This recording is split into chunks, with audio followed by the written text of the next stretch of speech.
Oke, sekarang kita masuk ke pertemuan. Kalau di materi pertemuan 12 ya, tapi kemungkinan teman-teman ini di LMS 13 ya. Kita saat ini membahas, kalau kemarin kita membahas terkait dengan, sebelum kita bahas terkait dengan dua aplikasi, aplikasi enterprise dan aplikasi uh, manajemen pengetahuan. Nah, saat ini kita akan bahas mengenai keamanan dari sebuah sistem informasi. Bukan benda yang baru, jadi tidak terlalu lama. Teman-teman bisa lihat nanti materinya bagaimana dan bisa dielaborasi. Kembali teman-teman, kita lihat dulu informasi yang kita nanti pelajari apa. Jadi objektifnya adalah teman-teman tahu tujuan pengamanannya apa dan bagaimana mendesain sejak awal. Cuma 2 slide saja nanti kita bahas. Nah, ini informasi yang kita bahas teman-teman. Bagaimana komponen di dalamnya dan kemudian apa saja tugas fungsinya. Oke. Nah, benar-benar masih ingat ya bahasanya kita ada TPS, MIS, dan AIS. Nah, ini yang terkait dengan objektif pertama. Jadi berdasarkan literatur review yang pernah saya lakukan, ternyata memang ada 8 dari prinsip keamanan.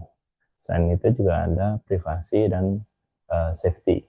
Gitu. Tapi privasi dan safety kita sampingkan. Security saja dulu. Security ini bisa berkaitan dengan confidentiality, integrity, availability, auditability, access control, non-repudiation, notification, dan reliability. Ada gambar kecil di atas yang teman-teman bisa lihat bahwasanya terkait dengan sebentar ini sepertinya karena terkait dengan non-repudiation itu baru bisa terjamin jika ada dukungan dari accountability. Jadi accountability itu mendukung non-repudiation.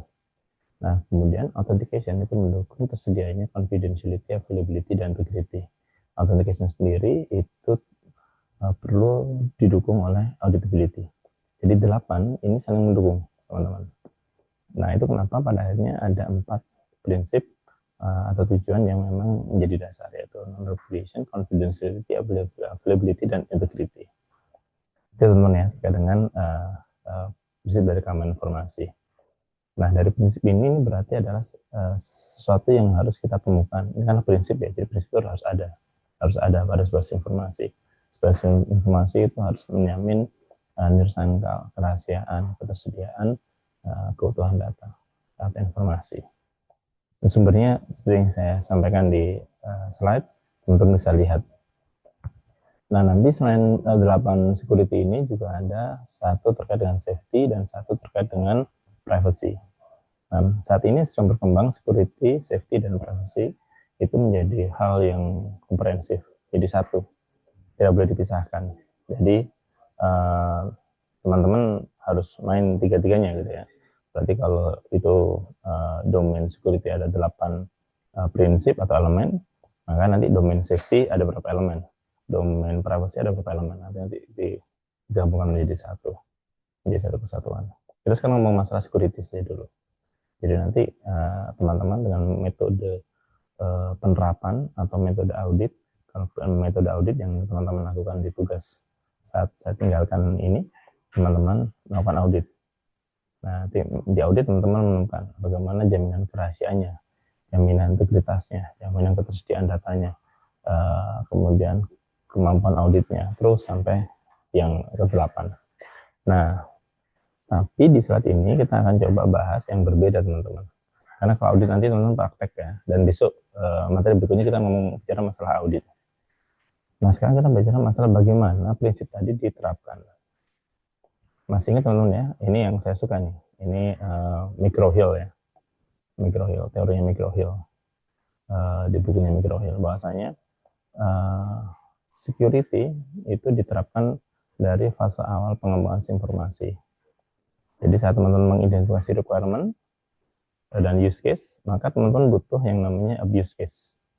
Teman-teman butuh yang namanya abuse case. Jadi saat teman-teman bicara masalah use case, teman-teman butuh abuse case. Teman-teman butuh security requirement.